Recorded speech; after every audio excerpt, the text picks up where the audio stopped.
এবারে আমরা কয়েকটি সমীকরণ লিখব। শুরুতে দেখলে মনে হতে পারে এই সমীকরণগুলো বৃত্তের সমীকরণ, যদিও দেখতে বৃত্তের সমীকরণের মতো, তারপরও আসলে এগুলো সবগুলো বৃত্তের সমীকরণ নয়। তো একটু দেখা যাক আগে। X square plus y square plus 6x plus 8y plus 21 equal to 0। আরেকটি সমীকরণ হচ্ছে x square plus y square plus 6x plus 8y plus 25 equal to 0। আরেকটি সমীকরণ হচ্ছে x square plus y square plus 6x plus 8y plus 29 equal to 0। হ্যাঁ, বেশিরভাগ মানুষকে যদি জিজ্ঞেস করা হয় তিনটি সমীকরণ কি, মোস্ট অফ দ্য কেস কোনো কিছু না ভেবে উত্তর আসবে বৃত্তের সমীকরণ। তো চলো দেখা যাক যে সমীকরণগুলো আসলে বৃত্তের সমীকরণ কিনা। তো আমরা বৃত্তের সমীকরণের যে সাধারণ রূপ x square plus y square plus 2gx plus 2fy plus c equal to 0, এই সমীকরণটির সাথে যদি তুলনা করি তাহলে কি দাঁড়ায়? তাহলে এখানে যেটা দাঁড়াচ্ছে দেখেন, 2gx এর x এর সাথে কি আছে 2g, আর এখানে x এর সাথে আছে 6। তাহলে আমরা বলতে পারি 2g equal to 6। 2g equal to 6 হলে g ইকুয়াল টু কত ভাইয়া? g ইকুয়াল টু হচ্ছে গিয়ে 3। একইভাবে y এর সাথে আছে 2f, এই যে দেখেন, আর এখানে y এর সাথে আছে 8। এটা দেখে আমরা কি বলতে পারি? 2f equal to 8, f equal to 4। এবং ডিরেক্ট কম্প্যারিজন থেকে আমরা বলতে পারি যে c ইকুয়াল টু কত? 21। তাহলে c ইকুয়াল টু 21। তাহলে ভাইয়া এই বৃত্তটির ব্যাসার্ধ বা রেডিয়াস কত? Root over G square plus F square minus C. তাহলে root over 3 square plus 4 square minus 21 equal to root over 4 equal to 2। এবং এই যে সমীকরণটা, এই সমীকরণটা ডেফিনেটলি একটি বৃত্তের সমীকরণ যার ব্যাসার্ধ 2। তাহলে আমরা এই সমীকরণটাকে বৃত্তের সমীকরণই বলব। এবারে পরের সমীকরণটিতে আসা যাক। পরের সমীকরণটির দিকে যদি আমরা লক্ষ্য করি, আমরা দেখতে পাচ্ছি g ইকুয়াল টু 3, আমরা দেখতে পাচ্ছি f ইকুয়াল টু 4, এবং এই যে দেখতে পাচ্ছেন ভাইয়া 25, তার মানে এখানে c এর মান কত? 25। তাহলে c ইকুয়াল টু 25। তাহলে এই বৃত্তটির ব্যাসার্ধ কি? Root over 3 square plus 4 square minus 25 equal to 0। কোনো বৃত্তের ব্যাসার্ধ যদি 0 হয় তাহলে এটাকে কি বলবো আমরা? ভাইয়া আসলে 0 একক ব্যাসার্ধ বিশিষ্ট বৃত্তটা কি এরকম না যে আমরা শুরুতে বৃত্তের কেন্দ্র নিলাম, এখন এই কেন্দ্রকে কেন্দ্র করে 0 একক ব্যাসার্ধ নিয়ে বৃত্ত আঁকবেন। তার মানে কি আসলে এই যে এরকম, অর্থাৎ আসলে এটা একটা বিন্দুই থাকবে। তাই আমরা এই সমীকরণটাকে বলি বিন্দু বৃত্ত। আর তৃতীয় সমীকরণটা যদি লক্ষ্য করেন তাহলে g equal to 3, f equal to 4, c equal to 29। তাহলে এই বৃত্তটির ব্যাসার্ধ কি দাঁড়াচ্ছে? Root over 3 square plus 4 square minus 29 equal to root over -4। ভাইয়া রুটের নিচে নেগেটিভ সংখ্যা আসলে সেটা তো বাস্তব হয় না, তাই এই সমীকরণটা কিন্তু এখন কোনো বাস্তব বৃত্তকে ইন্ডিকেট করে না। এটাকে ভাই আমরা তাহলে কি বলবো? এটাকে বলবো অবাস্তব বৃত্ত। তাহলে ভাইয়া এই ধরনের সমীকরণকে দেখে বৃত্ত দাবি করার আগে একটু চেক করে নেওয়া উচিত তার ব্যাসার্ধটা কি, ব্যাসার্ধ বের করতে যে রুটের যে নেগেটিভ কোনো কিছু আসে কিনা সেটা একটু খেয়াল করতে হবে কিন্তু ভাই। তাহলে আমরা এটা বুঝতে পেরেছি যে এই ধরনের সমস্ত সমীকরণ কিন্তু বৃত্তের সমীকরণ না সবসময়।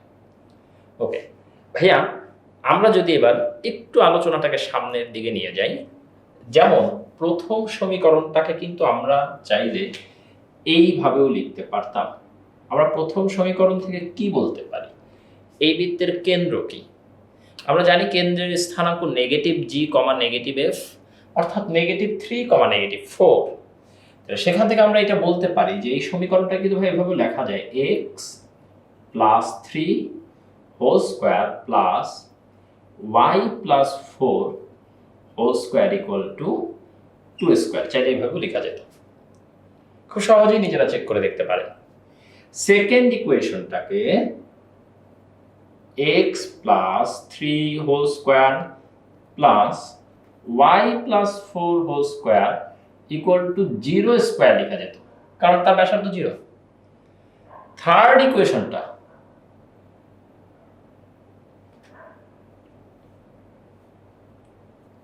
x + 3 whole square plus y + 4 whole square equal to -4 আসবে ভাইয়া।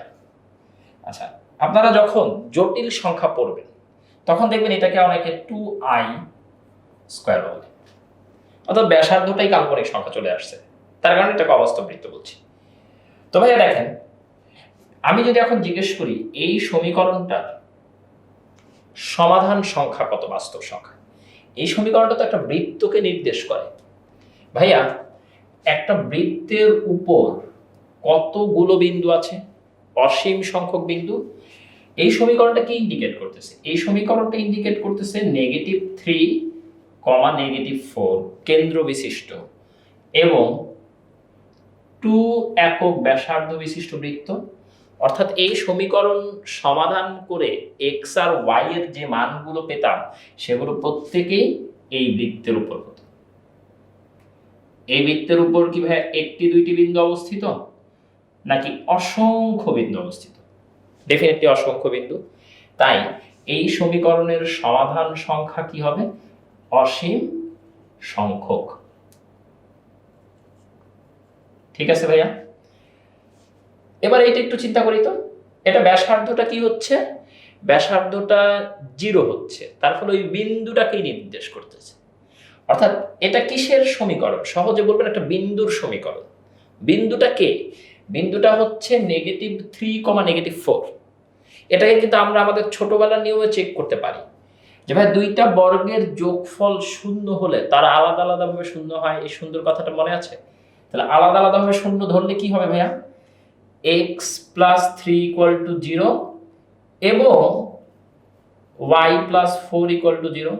ভাইয়া এবার একটু লক্ষ্য করেন তো, x এর মান কত আসে? -3 আসে। y এর মান কত আসে? -4 আসে। ওই যে বিন্দুর স্থানাঙ্কটা। তাহলে এই সমীকরণটাকে সমাধান করলে কয়টি বিন্দু পাবো? একটি বিন্দু পাবো।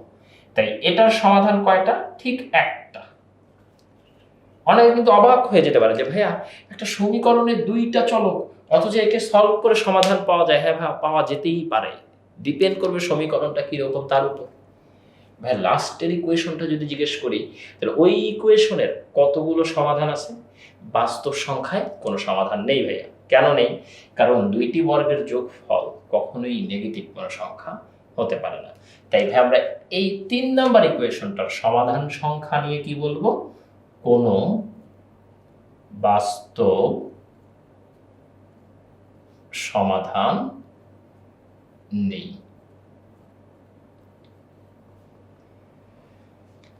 তাহলে আশা করি ভাইয়া সবাই এই পর্যন্ত আলোচনাটা বুঝতে পেরেছেন। ভাইয়া তাহলে আমরা এখন এই কনসেপ্টের সাথে রিলেটেড একটা ছোট্ট ম্যাথমেটিক্যাল প্রবলেম সলভ করবো, যেটা আমাদের পরের কনসেপ্টটাকে বুঝতে সাহায্য করবে।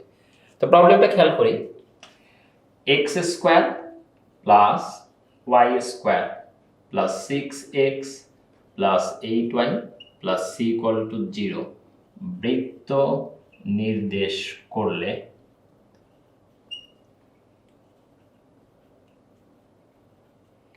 c এর রেঞ্জ। প্রশ্ন হচ্ছে ভাইয়া বৃত্ত বলতে এখানে কি বোঝানো হচ্ছে? ডেফিনেটলি বাস্তব বৃত্ত। তো বাস্তব বৃত্ত ভাইয়া টেকনিক্যালি বৃত্ত এবং বিন্দু বৃত্ত এই দুইটা টার্মকেই ইনক্লুড করে। তো সবাই যদি একটু লক্ষ্য করি, আমরা জানি এই জায়গায় জি ইকুয়াল টু কত ভাইয়া? 3, এফ ইকুয়াল টু 4, আর সি এর ভ্যালু দেয়া নাই, জানতে চেয়েছে সি কত বসানো যাবে।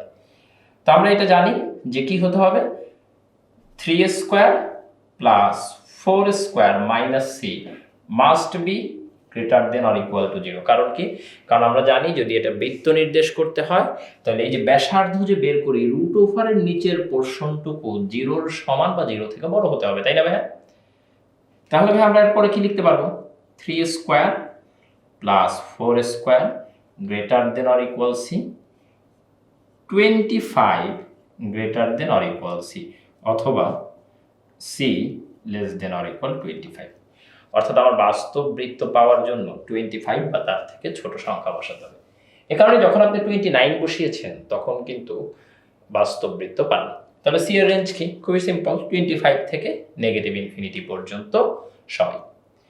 এই কনসেপ্টটা বুঝলে আমরা সমকেন্দ্রিক বৃত্ত বা কনসেন্ট্রিক সার্কেল নিয়ে আলোচনা করতে পারি। তো সবাই যদি একটু সমকেন্দ্রিক বৃত্ত এই টপিকসটা খেয়াল করি,